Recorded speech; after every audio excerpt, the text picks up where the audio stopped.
Getting back to the comprehensive plan that we have here for our proposed project, we broke it up into these three categories of safety, efficiency, and educational enhancement. So looking at safety, one of the things we identified, and probably many of you have identified if you see the school, is the outdoor grounds. When we talk about surfaces, whether it be parking lots, sidewalks, entry ramps, concrete pads, they're all in disrepair. They haven't been really upgraded in many years, and we need to resurface those areas.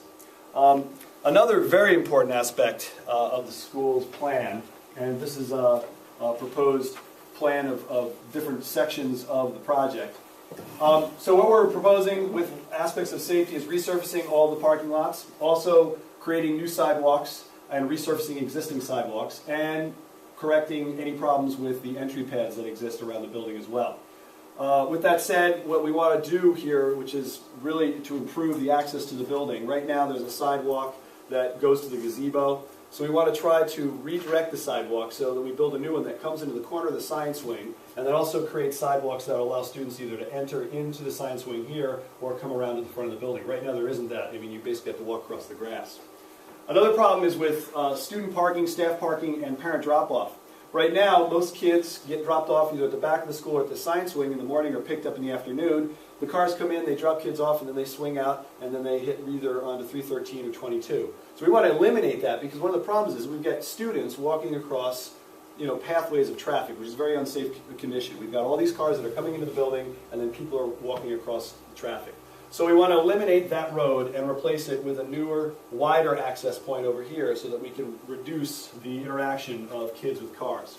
Third thing that we want to also try to address is the bus drop-off and pickup zone. Right now, buses come into the front loop, they drop the kids off, and they leave.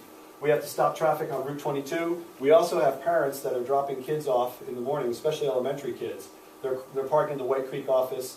They cross a state highway to get into the building. So we're proposing that we build a bus loop at the back of the school, which is connected to the bus garage with a road that will only be accessible by buses. So it will not be a public access road.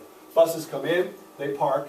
They're going to have two entryways that we will allow them to enter into the building for elementary access, and then two entryways at the back for high school access. Now this will alleviate all of these congestion problems at the front of the school, so now parents can pull into the front loop, they can drop their kids off or pick them up, and then swing back out onto 22. So we're kind of separating these two big congestion points with this. Another aspect of safety that we've identified with our 5-year plan and our facilities plan is basically what we call the controlled access lobbies. Right now, when you come into the school during the day, because of security concerns in our day and age, the only way you can get into the school is you get buzzed in by the elementary secretary, the door opens up, and then you can have access to the building. I mean, you're supposed to come in and sign into the office and get an ID badge, but in reality, I mean, you can actually just walk right into the school. So what we're proposing as part of this project is to create two controlled lobbies, one at the elementary entrance and one at the high school entrance. So now kids that need to get into or parents that need to get into the high school can have access to that building, and for the elementary. So what a controlled lobby is, essentially the doors would be unlocked, you walk in, there'd be a window there, you're greeted by someone, then there's another set of doors that are locked. So basically it's a controlled lobby, so that you sign in, you know where we're going, and then you're allowed to get into the building. And that's a very important aspect of our society these days. So that's one proposal there, is for the two new entryways. And one thing about this too, by putting the buses in the back, this also allows people to park and access the building. Right now, you basically have to park here and walk around. Another aspect of safety that we might identify, again with the 1962 and 1957 portions of the building, are the elementary cubbies. In this hallway, these are wooden, original cubbies. You can see they're open to the hallway. All the jackets, book bags, boots, everything spills out.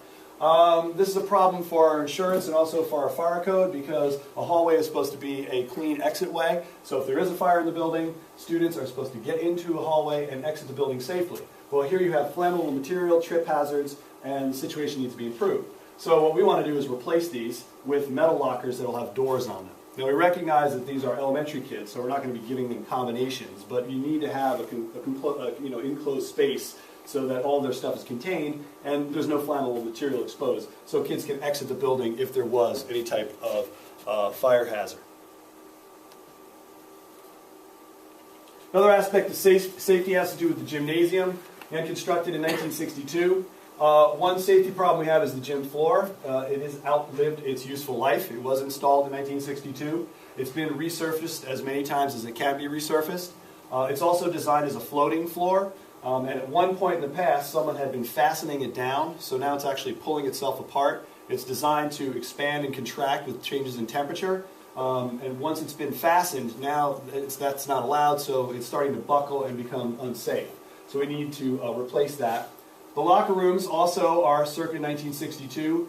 We need to replace the lockers. The showers are the old gang-style showers. Kids these days are, they're not inclined to take a shower with a bunch of kids anymore, so we want to replace them with individual showers so that we can encourage them to take showers when they're after sporting practices. There are also serious ventilation problems with the existing locker rooms. If you walk along the hallways between the cafeteria and the gymnasium, you'll see these big grates. Basically, the locker rooms ventilate into the hallway, which is a very unsafe situation. Because if there was a fire in the locker room, the fumes would then go into the hallway. And a hallway is supposed to be a safe passageway to get out of the building. So we need to address that as well. And then there's storage problems that we have associated with the original gymnasium. Where we don't have adequate storage. That's why a lot of the old showers are used as storage now. And the storage we have is not up to code because doors in a school are supposed to have an access out. So if a kid gets locked in there, they should be able to open the door easily to leave.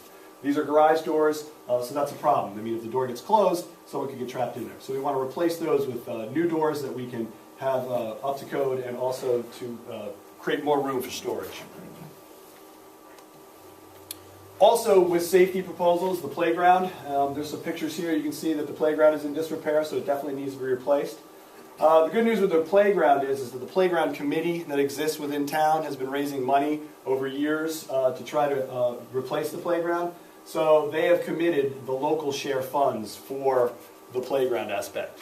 So if we replace the playground with this project and it costs $200,000, the local share would be about 20.5%. And they would pick up the tab for that. So it would come from them, and it would not come from the taxpayer. So that's the aspect of the playground replacement. Another aspect of the building, again, going back to its 1949, 1957 history, when the building was first put up, we used steam heat. So these tunnels, these access tunnels, had steam going through them. And they're designed so that the steam heat actually heated the tunnel so that it reduced the moisture that would build up there, so you have proper ventilation and heating. Well, this has been replaced with hydronic fluids, so it's hot water circulation, which doesn't drive off as much heat. So now these tunnels are damp, and we're starting to see some mold problems. So we're going to be upgrading these access tunnels so that we can insulate them, we can ventilate them, and heat them so that we have clean air underneath the building so that we're not going to have a mold hazard.